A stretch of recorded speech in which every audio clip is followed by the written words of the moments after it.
Ofundisayo uVibhakshini Maharaj. Namuhla ngifuna nje sike sibheke imisebenzi nanokuthi kuqonde ukuthini nanokuthi yini iPythagorean theorem. Ngibhale la. Pythagorean theorem. Yeah. Sizokwazi kabanzi ngokuthi kuqonde yini iPythagorean theorem isetshenziswa kanjani, uzubone na ukuthi into elula kanjani, emnandi kanjani futhi ukuthi uyisebenzise. Sithi ngiyadweba la i-right angle. Sizosebenza ngani? Nge-right angle. Khumbula ukuthi yini i-right angle. I-right angle yileyo angle enjani egcineni kuphakathi ukuphelela kwayo kuba ubani u-90 degrees.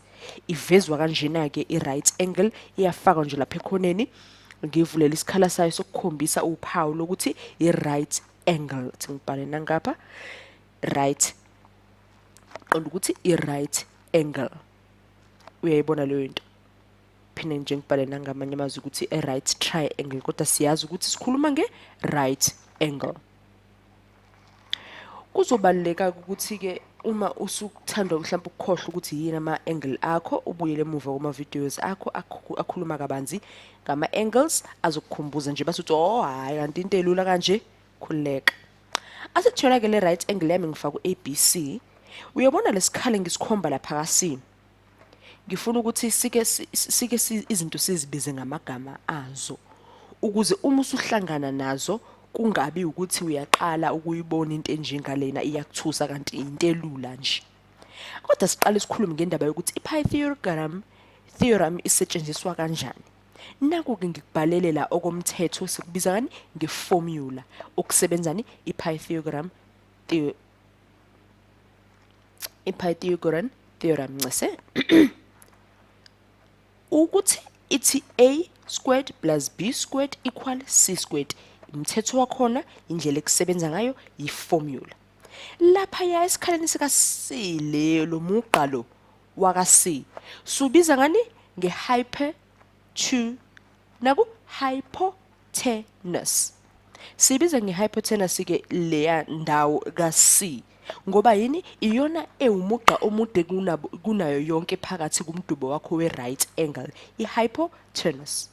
Athi ngidwebe enye right angle yami esisuthi senze isibonelo ngayo. Phela kumnandi ukuthi wazi okuthize mhlawumbe ngePythagorean yakho theorem, kodwa kumnandi kakhulu ukuthi usebenzise.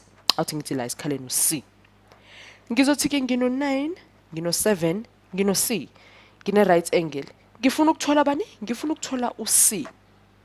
Kuzomela ngisebenzise ini? Indlela yomthetho yani yePythagorean theorem.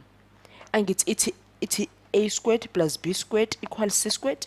Naku ke thina sesiyasho ukuthi 9 squared plus 7 squared equal c squared ngoba uwona usiye singenawo. 9 squared 81, 7 squared 49. 81 plus 49 izobala nje ngokukhulu ukugijima kanye nami. 1 ngaba u10 130 uthi ngikubhalela ngikuhlanganise ngapha 130. Kumnandi ke ngithi u-c squared wami loyo. Shuthi ke na impendulo. Yabona ukuthi nje into nje elula kanjani iPythagorean theorem le.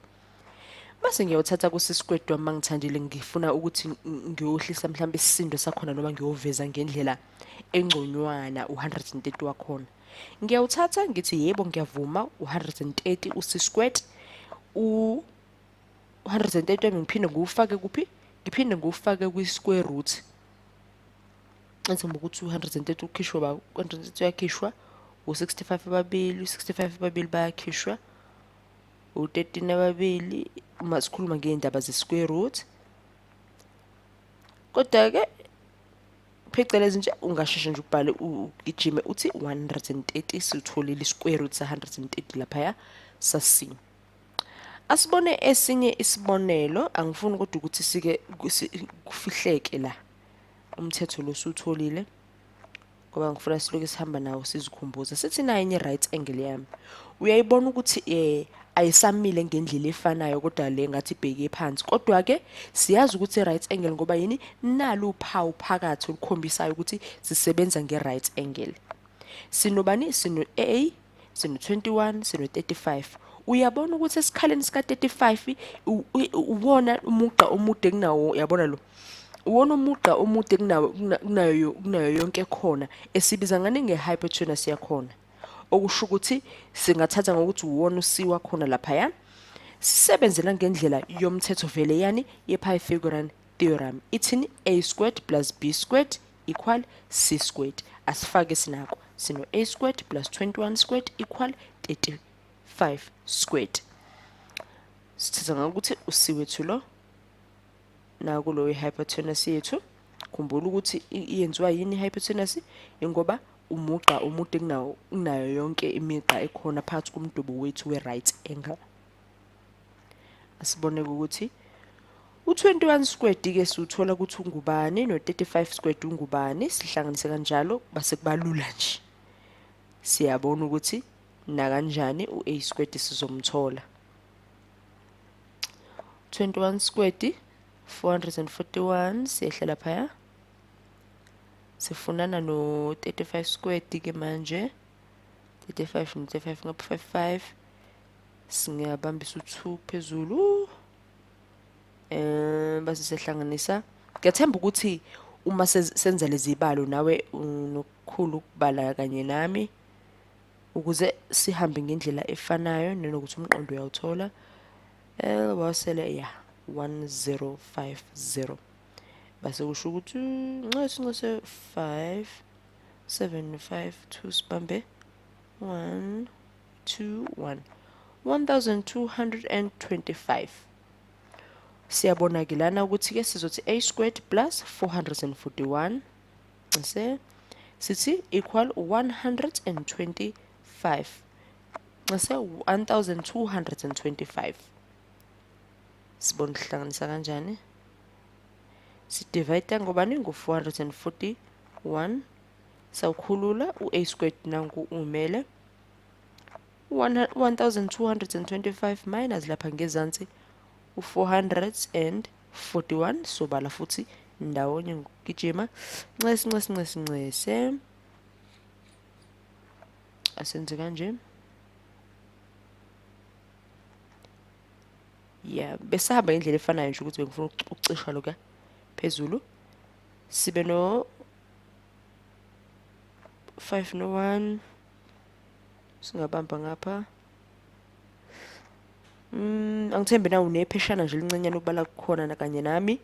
U4 phezulu sengenza iphutha ngithi 1 usho ukuthi 11 lapha ngehle 48 ngipha bani 7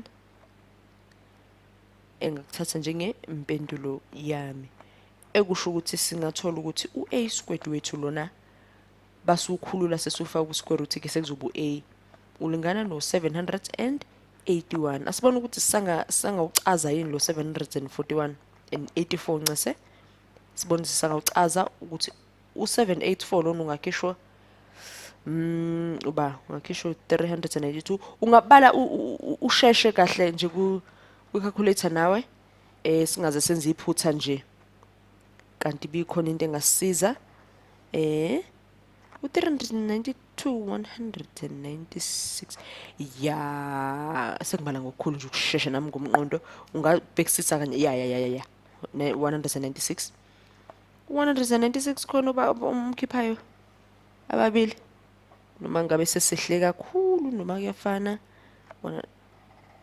ubheke nawe le nombolo engizibalile nguva bakusho ukuthi kuphela sengibala sengasaphethe umshini sengibala nje ngishesha ngekhanda u98 uyakhishwa 49 ababili na kanjani. Uyabona ukuthi kubelula kanjani ukuthi sithole noma yini esingenayo noma yini u49 singasho ukuthi ubani no16 ungabakhipha. Sengisho ukuthi noma yini singayikhipha sino 28 yeah. Nxese ngizama ukuchaza sino 28 njengo A. Uyabona ukuthi noma yini singayithola uma sisebenza ngayo iPythagorean theorem yethu. Ayikho nje into enzima ukuthi nje udlale ngebalo zakho zibe ningi uloke nje uzenza kamnandi kanjalo. Asibone isibalo futhi sibone lesinye 24 12 base ngizothi B la. Iphi hypotenuse yakho la? Nansi lapha ka 24. Uyabamba nje. Nansi lapha ka 24. Uma sekunjalo ke kuzomela sisebenzise ke iPythagorean theorem ukubala indlela esothola ngayo uB. Angithi sisifundisene vele ukuthi kusetshenzwa kanjani ukuthi sithole uB. Ngakho angiboni ukuthi khona into emele isixakazise. Siyazi ukuthi sinako lapha sino B squared plus 12 squared equal 24 squared.